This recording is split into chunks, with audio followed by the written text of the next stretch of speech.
This new report from the Institute for Reforming Government means I'm going to continue talking about schools and taxes and electric bills and local stuff. Because they did another listening session, and what they learned is amazing. Now, if you remember back a couple of years ago, 2023, IRG sat down with voters in the WOW counties, and they talked to a lot of women. The biggest takeaway there was actually a very good conservative takeaway. While most of the WOW County moderate women they spoke to wanted some abortion, the line that came out of that was they want something reasonable. The takeaway, the line from this report this year, is that reluctant Trump voters want more information about local and state races. IRG talked with people who voted for President Trump back in 2024, but didn't vote at all in the 2022 race for governor. The headline from the results, the barrier isn't political disagreement or ideology, it's visibility. We here on the right, we know that there is a problem with reluctant Trump voters. Some of this is love for President Trump. People would walk over broken glass for the president. The MAGA movement is solely focused in many ways on President Trump. And the assumption that we had is that either these reluctant Republican voters were angry or stodgy or saw everybody as a rhino. The reality is that they just don't know enough, at least according to the ones that IRG talked to, they don't know enough to feel comfortable in voting in non-presidential elections. Here are quotes that are included from the piece. One guy, a rural Republican. There's so much hype and news and social media around the presidential race that's significantly more than the governor's races. A suburban independent is quoted as saying, I'd 100% vote in the next election if I could easily read information on the policies that each candidate plans to roll out and exactly how it would impact my day-to-day life.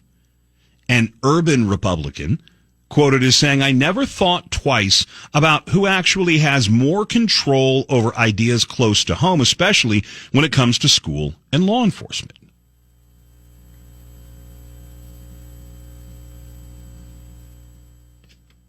I've said it for years. And trust me here, this is not Ben getting up on his high horse and saying, well, I've been right and you people. No. This is me accepting that I haven't done a good enough job of explaining these things, of talking about these things, of making state elections real for people in Wisconsin. The government that's closest to home is the government that's the most important. If you are a regular Fox News viewer, and I know that lots of you are, if you are a regular Newsmax viewer, if you get almost all of your news and information on Facebook or Twitter, and it comes from non-traditional sources, I understand why. We just spent 20 minutes talking about how the legacy media bends the news to the narrative. I understand why you don't watch CNN, why you don't trust the Journal-Sentinel. But there are an awful lot of Republicans out there who don't listen to News Talk 1130 WISN. They don't follow me. They don't follow Dan. They don't follow Jason. They're not reading the stuff from Will. They're not reading the stuff from MacGyver. They're not reading the stuff, the white paper policy pages. And we have not done a good enough job of communicating. Don't worry about what happens in Congress. It takes Congress years to screw up your life. Your state legislature, your kid's school board, your local city, town, village government, they can screw up your day within 2 weeks. This is, by the way, why I will never spend time, I will never waste time. Let me say it like that. I will never waste time on this show talking about Candace Owens and Joe Kent. They don't matter to Wisconsin. I know it's sexy. I know Megyn Kelly's talking about it. But my job is to sit here in Milwaukee, Wisconsin, and save the state of Wisconsin. my job is to get you to listen to the commercials, but the reason we do this here in Milwaukee is to talk about Wisconsin. Not to talk about who's mad at who on conservative Twitter. Much of this report from IRG makes the case that voters feel that they don't know enough about local and state politics. They don't feel that they have the footing to make the right choice, so they don't. And that's on me. You get some people who are on this side of the microphone who don't like people. You get an awful lot of people in the national media who look down on people. Fox has got the clip from Jimmy Kimmel where he says a plumber is in charge of Homeland Security, as if Mark Wayne Mullen is instantly disqualified because he didn't go to Harvard.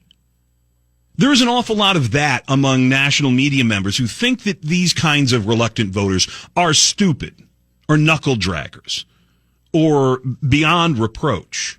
I look at this report from IRG where people are saying, I don't know enough to vote in a state election, and I take that on me. Now, this is where I sort of humble brag, so give me a half a second. We here in southeast Wisconsin are incredibly spoiled. We are. News Talk 1130 is an aberration. This kind of a radio station doesn't exist in lots of places. We are live and local all day, 6 in the morning till 6 in the evening, with the exception of what used to be the Rush Limbaugh show, Clay and Buck. If you live in another media market in the state, maybe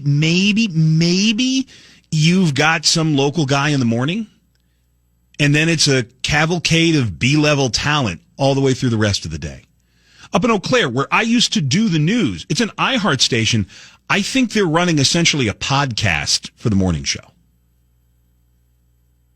If you don't live here in southeast Wisconsin, if you don't find the Big 11 on our app, you don't know a lot of this stuff. And that's the fault of the people who are on this side of the microphone. It's not your fault. You've got a life. You've got a job. You've got kids. You've got things that you need to take care of. Your local media is failing.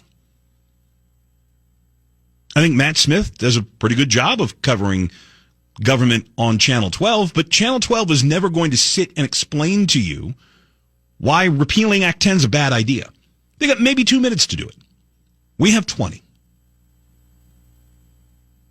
So I'm going to endeavor to try and fill the hole that this report exposes, that this shows.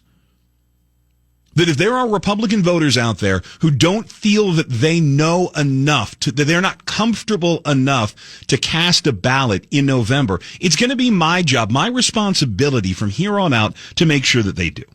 Back to the report, because this is extremely interesting. 3 of the main takeaways. These reluctant voters, IRG writes, associate economic solutions with Washington and not Madison. Most voters in this segment think federal policy drives their economic reality. They understand state government handles schools and roads and local issues in the abstract, but they fail to connect the decisions of state government to their monthly bills. How many different choices do you have for national news? Fox News, CNN, MSNBC? You have all the networks, Newsmax. There are lots of different places to get national news, and everybody does it. They do national news because it's easy. Everybody's got a bureau in Washington, D.C. It's really easy to say, oh, they're talking about the hearings on the Hill. Oh, we should talk about the hearings. It's tough to find somebody who can do that in Madison, in Springfield, Illinois, in Indianapolis, Indiana, in Lansing, Michigan, in Pierre, South Dakota. That was the reason why the original Center Square was created, because in some of these states, you have no one in the press room, maybe an AP guy, but I almost worked in Jackson, Mississippi. I would have been the only journalist there every single day. The second takeaway. These voters didn't vote in 2022 because they felt uninformed, not disengaged. About 10 of 17 participants say they skipped the governor's race because they didn't know enough about the candidates or the issues to vote confidently. Negative campaign ads made it worse, not better. The third takeaway, the conversation itself changes behavior. When these voters were shown more concrete examples of how state policy affects their taxes, their schools, their cost of living, interest in participating in state elections increased significantly, often in the same session. Every morning, we play the Hannity Morning Minute. And no offense to Sean Hannity, he's a millionaire. He's a national guy.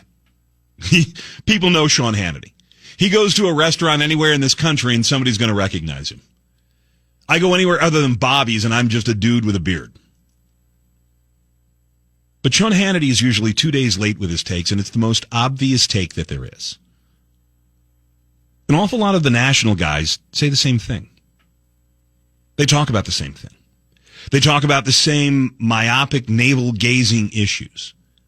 They make the same obvious point about Joe Biden or the mayor of Chicago or Gavin Newsom or Rosie O'Donnell. And we do some of that here, too. We played Chuck Schumer earlier in the day. But this gives me hope. As bad as the news as this report highlights, this, like their last listening session, gives me hope because it shows that we are not losing Republican voters because they don't like anybody down ballot. They just don't know anybody down ballot. And we can change that. We, here, News Talk 1130, you at home. If you know somebody, if you're a neighbor or a friend or a coworker, and they don't know, they say, I just don't know enough about this. You have all of the same resources at your fingertips. Hell, you could point them to my podcast, to Dan's podcast. And you could say, listen to these guys. They can fill in the gaps for you. The AdventKnows.com talk and text line is always open. 414-799-1130. One of these days we'll do this. One of these days we'll fix this. One of these days coming up, because we got to get to the news and check the forecast and get to sports with Scott Dolphin and talk more about opening day. But one of these days I'm going to do this. I'm just going to do an open phones. What questions do you have? How can I help you feel more confident about who you need to vote for on Election Day? Because while we're all paying attention to the midterms, you're not voting for Derek Van Orden here in southeast Wisconsin. You're not voting in the 7th Congressional District race up in the Northwoods. You are voting for governor and Supreme Court and Attorney General and state legislative races that will make the difference between this being Illinois North and the Wisconsin that we all know and love. So if you don't like me talking about schools and taxes and talking to lawmakers, I'm sorry. We're never going to talk about Candace Owens. I don't know who Joe Kent is, and I don't care because I'm too busy focusing on Tom Tiffany and Francesca Hong, and making sure you know who they are so that when their names appear on our ballots, you know who to vote for. 724. Like I said, check the news. Look at the opening day forecast. When we come back, I got some campaign mail the other day, and it is telling. I am Benjamin Yount. This is our show on News Talk 1130 WISN. These all sound very polka-ish and very similar. I know this is a different Brewer polka than you played. This is from the 80s, but I do have the 90s. Have you found the Bob Uecker?